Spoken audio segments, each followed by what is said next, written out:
Hello, today I wanted to talk about drawing a zentangle.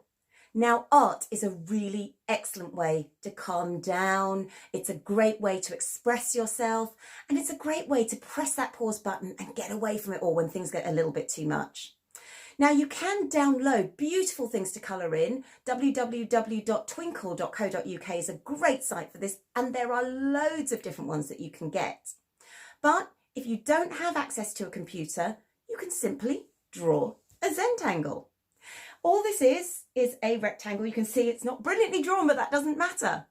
And either you can divide it into smaller grids, like so, or you can just free flow the picture, or it could even be a circle or a heart or any shape that you like. But what you do is you just simply draw things within the circle or the rectangle or the grid as you wish. And eventually what you'll find is you'll have a creative piece of art that's all yours and completely unique. And it's a great way just to get that little bit of peace in a day. Bye for now.